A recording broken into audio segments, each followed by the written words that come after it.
Tonight, a 7-year-old boy on Mars will ask a question that no adult can answer.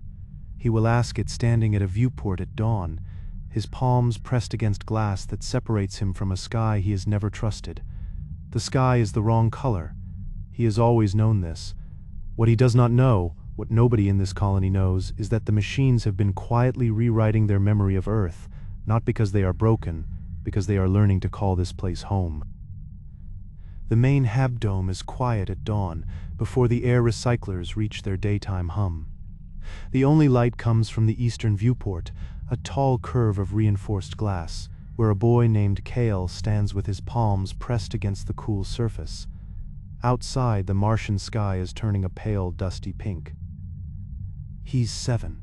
He's never seen another sky. His teacher finds him there, as she often does. She's from the second landing, one of the few who remembers the weight of a full-gravity rain. She places a hand on his shoulder, feeling the thin fabric of his jumpsuit. It's almost time for first lesson, Kale. He doesn't turn. Why is it the wrong color? He asks. The question is simple, clean.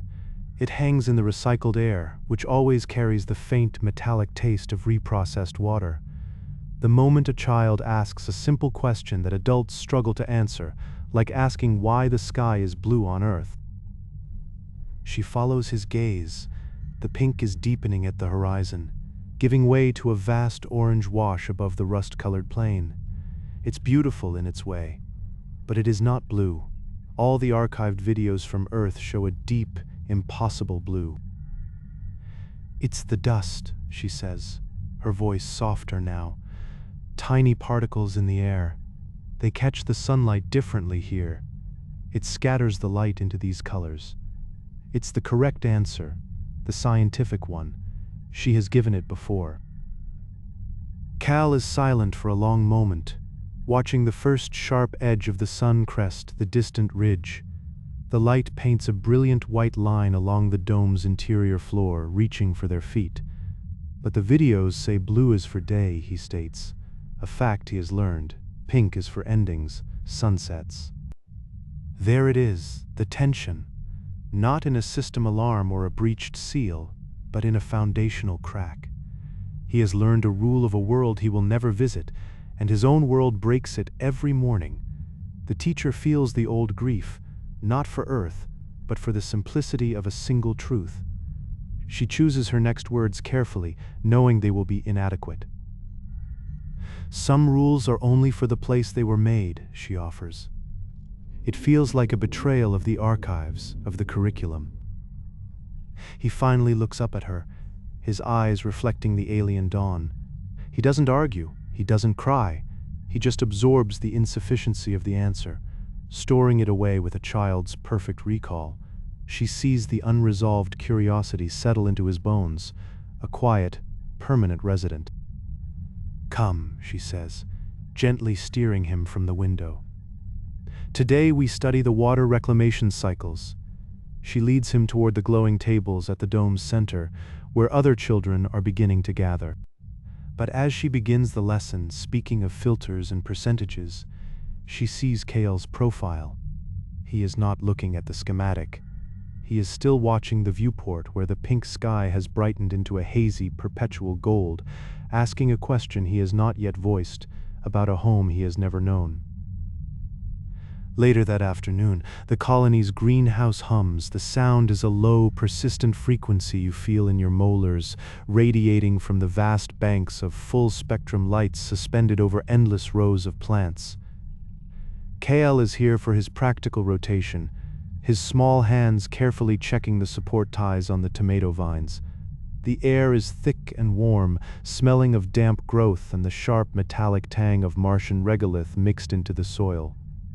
It doesn't smell like Earth, the gardener told him once. It smells like old coins and static. The gardener moves slowly down the adjacent row, her fingers brushing a leaf. They never taste like home, she says, not looking at him. It's a statement she's made before, a quiet lament woven into the routine. She means the tomatoes.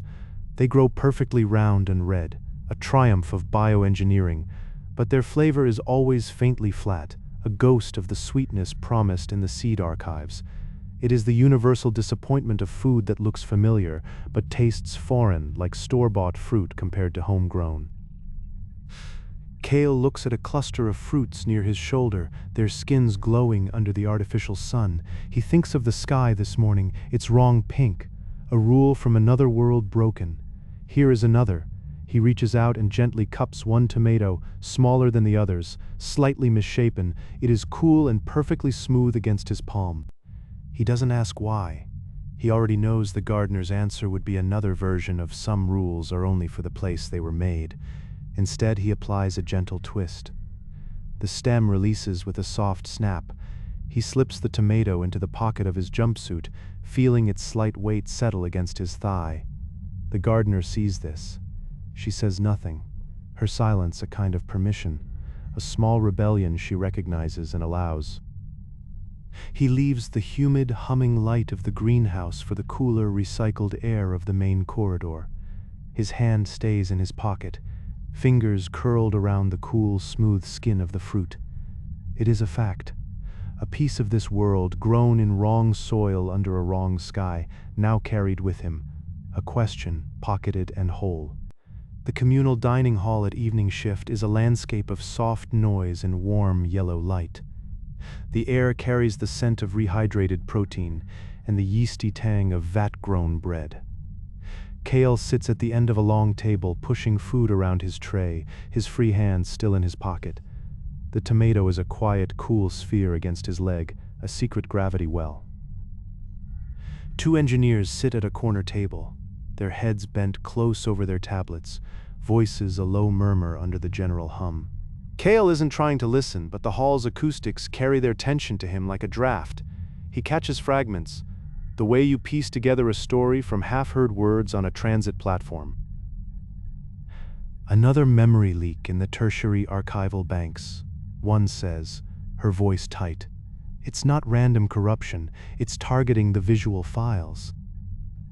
Her companion shakes his head, his fork tracing a slow circle on the table. It's a data degradation cascade expected after 30 years. We just reroute from the backups. And when the backups show the same error, she leans in, her voice dropping further. Kale has to strain to hear. The sky files, they're shifting. The blues are leaching out, replaced with hues the color index doesn't even have names for. Lavenders, dusty ambers. It's as if the system is, she hesitates, correcting them, making them look more like, well, like out there. A silence hangs between them, heavy as a pressure door. The second engineer finally speaks, so quiet, Kale almost misses it. Maybe it's not the files, maybe it's the rendering algorithm, adapting to our visual baseline, to what we expect to see now. The idea lands in Kale's mind and unfolds, cold and vast. It wasn't that the videos were wrong, it was that their eyes, Martian-born, were becoming right. The archive wasn't breaking, it was meeting them halfway, a silent apology from a machine that knew Earth's blue was a memory that no longer made sense here. He felt like he was eavesdropping on a conversation about a family secret, one that explained the strange glances and the unfinished sentences of the Earth-born. The engineers gathered their trays. The discussion closed, but the words stayed, orbiting Kale's thoughts alongside the weight in his pocket. A leak, a correction, an adaptation. When the hall lights dimmed for the night cycle, signaling curfew for his age group, Kale stood. The usual path to the dormitory corridor stretched ahead. He looked at it, then down a different hallway, one that led toward the colony's central spine and the secured doors of the server archive. The tomato was a fact. The engineer's words were a key, left carelessly in a lock. He didn't walk toward sleep. He turned his body, a deliberate pivot, and let the shadows of the quieting corridor absorb him. His heart beat a quick, steady rhythm against his ribs. He would see the files for himself. He would look at the sky that was being forgotten, and the sky that was being born, and find where the leak began. The corridor to the server archive was a different kind of quiet. Not the soft hum of life support, but the deep electronic silence of a sleeping machine. The only light came from the dim, blue-tinged emergency strips along the floor, painting the metal walls in cold slices. KL moved like a shadow, his footsteps silent on the grated floor. He felt the ghost of every Earth-born adult's warning about restricted zones, but they were just echoes now. This was the modern equivalent of staying up late to explore forbidden digital spaces, like sneaking online after bedtime to uncover hidden internet lore. He was chasing a ghost in the machine. The archive door was a solid slab, but the maintenance panel beside it had a loose cover he'd noticed weeks ago. His fingers, slender and sure, found the catch. The panel swung open on silent hinges, revealing a terminal meant for diagnostics. He connected his personal tablet, the screen's glow lighting his face in the dark alcove. The system recognized the hardware with a soft chime, granting basic guest access. He navigated past the public galleries, following the breadcrumbs of the engineer's conversation into the raw data streams of the visual archives. He found the Sci-Fi files. Earth, 2037, a place called the Pacific Ocean. He initiated the render. For a moment it was there. A blue so profound it felt like a physical ache. A color that had no analog in the dust outside. Then, like ink hitting water, it began to change. The blue fractured at the edges, dissolving into static. The corruption wasn't random decay, it was a transformation. The deep cerulean faded out, replaced by a luminous, impossible silver, then a soft, dusty rose. It was the pink of the Martian dawn, but richer, stranger. The system wasn't losing the data. It was translating it, rewriting a sky that no living eye here would ever see into a sky their minds might accept. A quiet, automated forgetting. The file glitched, about to corrupt entirely. Without thinking, Kale isolated a single frame, the moment of perfect, shimmering silver, and forced a save to his local tablet. The data stream collapsed into error codes. The terminal screen went dark. In the sudden gloom, the saved image on his tablet seemed to burn. A silver sky, vast and alien, yet somehow familiar. It was the color of a question he couldn't yet ask. He closed the panel, the click echoing softly. The walk back to his quarters felt longer, the recycled air tasting of static and secrets. He slipped into his bunk, the tablet hidden under his thin mattress. Against his leg, he could still feel the cool, round shape of the tomato, one truth pressing against another. Above him, through layers of composite and steel, the real Martian sky held its breath, waiting for dawn. The next morning in the dining hall, the recycled air tasted faintly of ozone, a sharpness that cut through the usual scent of yeast and steamed grains. Kale found Lyra at their usual table by the viewport, her dark hair haloed by the pale morning light filtering through the dome. He slid onto the bench beside her, the tablet hidden under the table between them. He didn't speak, just tapped the screen to life and angled it toward her. The silver sky filled the small display. Lyra's spoon halfway to her mouth stopped. She stared, her eyes narrowing not in confusion but in recognition. "That's not Earth," she whispered, her voice barely audible over the clatter of trays. She leaned closer. "Look at the tone. It's not a sky color, it's a sheen." Kale followed her gaze, seeing it anew. The luminous silver wasn't atmospheric, it was reflective, metallic. "Like the water reclamation pipes in the lower utility corridor," he said, the connection clicking into place. "The ones that sweat condensation at night." It was a collaboration of deduction. The kind of childhood detective work where two friends piece together a mystery from the vague, half-remembered stories of adults. The archive wasn't just glitching, it was blending. It was taking the memory of an Earth sky and filtering it through the physical reality of their Martian home, substituting the unfamiliar blue with textures their brains understood, the cool silver of infrastructure, the dusty rose of their perpetual horizon. The system was trying to make the incomprehensible familiar, and in doing so, creating something entirely new. Lyra finally took her bite of nutrient cake, chewing thoughtfully as she stared out at the real, pink-tinged plains. "The engineers think it's a memory leak," she said. "But what if it's the opposite? What if the colony itself is remembering, adding its own experiences to the old data?"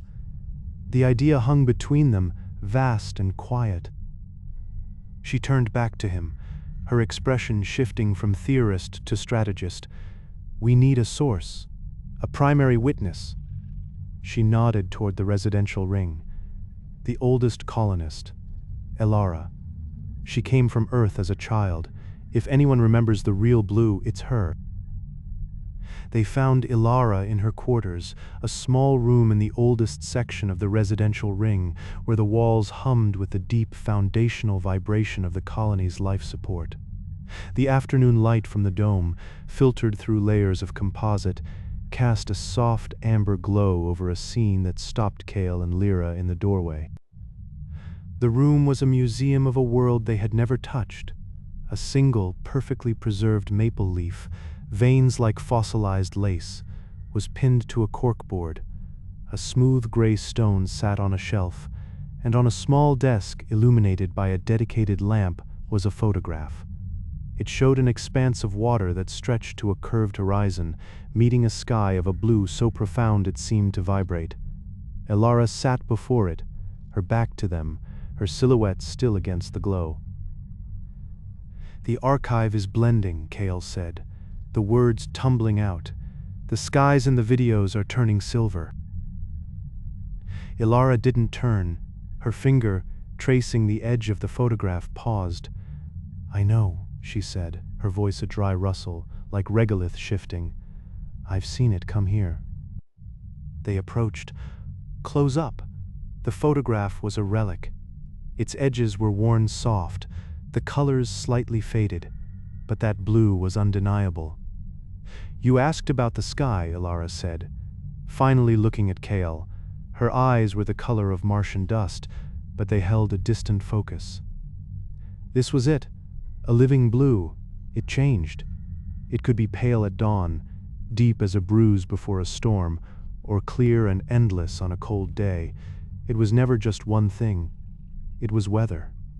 It was alive." She fell silent, her gaze returning to the image. The quiet stretched, filled only by the wall's hum. 30 years, she whispered, more to herself than to them. "My memories, they aren't files in a drive. They're like this photograph. The edges soften, the specific shade of blue on a Tuesday in October. It's gone. I remember the feeling of the air before rain better than I remember my mother's face." The memory becomes the story you tell yourself. It was the universal quiet tragedy of talking to the oldest person you know, realizing their most precious stories have worn smooth with handling. She lifted the photograph, her hands careful. "Home isn't a place you remember," she said, her voice firming as she held Kale's gaze. "It's a place you make." She pressed the photograph into his hands. The composite paper was warm from the lamp.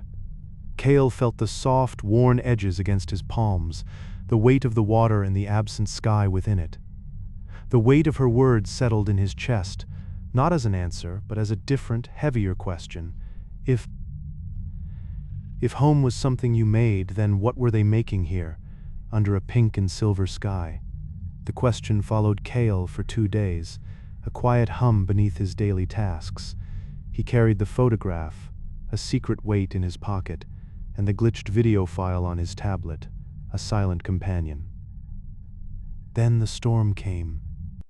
It began as a whisper against the outer hull, a hiss of 1 billion dust grains. By midday, it was a constant, low roar that vibrated up through the floor plates and into your bones. The main dome lights dimmed to a storm-setting amber, and the world outside vanished into a swirling ochre wall. The air pressure dropped just enough to make your ears pop with a soft internal click every few minutes. Kale sat in his room, the photograph on his desk beside his glowing tablet. The roar was a blanket, isolating him with the 2 images. He looked from one to the other. The ocean's impossible blue, the video's corrupted silver sky. He'd assumed it was a break, a failure. But as he watched, the stormlight filtering through the dome's composite layers cast a strange, diffuse sheen across his room, a metallic, shimmering gray. It was the exact hue from the glitched video. The realization arrived not with a shout, but with a slow, cold clarity. It was the kind of moment when a confusing piece of information suddenly makes sense in a new context, like solving a puzzle by looking at it from a different angle. The archive wasn't corrupting, it wasn't forgetting, it was adapting. The predictive algorithms designed to fill gaps in decaying Earth data were doing their job. They were sampling their new environment, the sheen on the water pipes, the quality of stormlight, the reflective dust, and blending it with the old memories. They were creating a hybrid memory, a Martian truth. The wrong sky wasn't an error. It was an answer, a prediction of what a sky should be here. It was the system in its own silent way, making a home. The roar of the storm suddenly felt different. Not a threat, but a voice. This was their weather. This pressing silence, this amber gloom, this metallic light. This was their alive thing. Cale's breath caught. He had to tell Lyra. He had to show her that the blend wasn't a loss, but a bridge, that the silver in the machine's memory was the same silver on the pipes, the same silver in the storm glow. That they weren't losing Earth's blue, they were painting over it with their own rust and metal and dust, creating a new palette. He snatched up the photograph and his tablet, the movement sudden in the quiet room.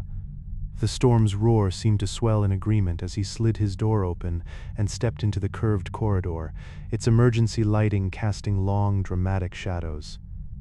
He knew where she'd be, the small observation nook in the greenhouse, where you could feel the storm's vibration most clearly through the glass. He moved quickly, the new truth a bright, urgent thing in his chest, a revelation that demanded to be shared before the storm passed and the ordinary pink dawn returned. He found her in the greenhouse nook, the storm a blurred ochre tapestry beyond the thick glass. The artificial lights were dimmed to a twilight simulation, casting the rows of tomato plants in long, gentle shadows. Lyra turned, her face illuminated by her own tablet's glow. He didn't speak, just connected his device to the small projector unit on the wall. The glitched sky bloomed across a blank section of insulated plating. Silver and amber hues, impossible and beautiful, washed over the white surface, and then the magic. Through the windows, the real Martian dust storm swirled, its particulate haze a deep rusty red. The projected light blended with it, the colors merging in the air between the glass and the wall. For a moment they weren't looking at a corrupted file or a foreign storm. They were looking at a new sky, a blended sky. It felt in that silent greenhouse both profoundly alien and deeply familiar. The tomato plants rustled softly in the steady ventilation breeze, a sound like a distant crowd whispering. "It's not wrong," Cale finally said, his voice quiet in the hum of life support. "It's a reference no one has written yet." Lyra nodded slowly, her eyes reflecting the silver. "So we write it." The idea arrived fully formed, a collaborative spark. They would build their own sky reference, a composite. They'd petition the Council for access to the colony's external sensor logs, spectrographs of dust storms, refraction data from the domes, the exact wavelength of their pink dawns. They'd blend it with fragments of the Earth archive, the blues and grays that were now ancestral memories. It was a DIY project for a whole world, like making a collage from inherited family photos and the new raw materials outside their door. They began that night, collecting the first data points as the storm's roar faded into a whisper, the first quiet notes of a new definition of home. A week later, at dawn in the main habdome, they gathered the other children. The recycled air carried the faint, green scent of tomatoes from the distant greenhouse, a smell that was becoming their normal. Kale connected the projector, and the blended sky bloomed across the shared screen. A perfect gradient from Earth's deep, living blue to the dusty pink of a Martian morning, threaded with the silver streaks of their own dust storms. It was a map of a shared experience, built from their world's data and their ancestors' memories.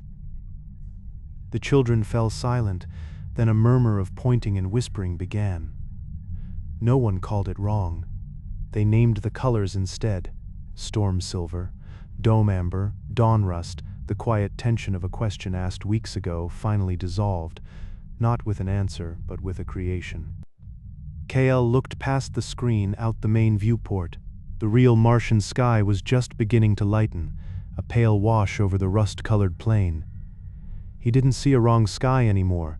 He saw a point on the continuum they had drawn, a real place within a possible spectrum. It was a quiet, solid feeling, settling in his chest like the gentle hum of the life support. This was the reference. This was home. Months later, the colony's rhythm had settled into a new phase. The blended sky image was now a standard file in the school's archive, labeled not as a glitch, but as the Continuum. The quiet feeling in Kale's chest had not faded. It had become a part of his breathing, as constant as the hum of the air processors. On a calm evening when the dust had settled, and the dome's polarizing filters were dialed to maximum clarity, the stars were visible as sharp, unwinking points. It was a rare sight, turning the ceiling into a map of where they were, not where they'd come from. In the stillness, Kale found himself walking the familiar corridor to the elders' quarters, the photograph of Earth's ocean held carefully in his hand. Her room was warm, lit by a single soft lamp that cast long shadows from her shelves of artifacts. The dried leaf from an oak tree was framed now, placed beside a sample of Martian basalt. She smiled as he entered, gesturing to the seat opposite her. The photograph of the ocean lay on the low table between them, a rectangle of impossible, remembered blue. "The stars are clear tonight," she said, her voice a soft rasp. "They used to make me lonely.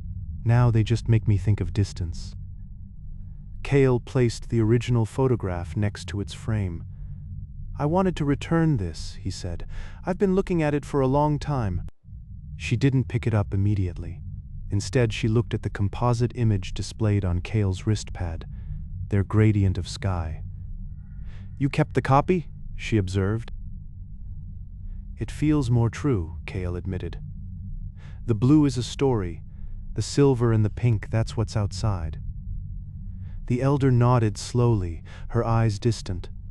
"I understand my memories. They are recipes from my mother. But the ingredients here are different. The tomatoes, the light, the very dust in the air. If I try to make the dish exactly as she did, it fails. It tastes hollow, but if I adapt it, use the tomatoes we grow, adjust the spices for what we have, the essence remains. The love, the care, the act of feeding someone. That is the tradition. Not the exact flavor on a dead world." She tapped the photograph. "This is the old recipe. What you have made," she gestured to his wrist, "is the adapted one, the living one."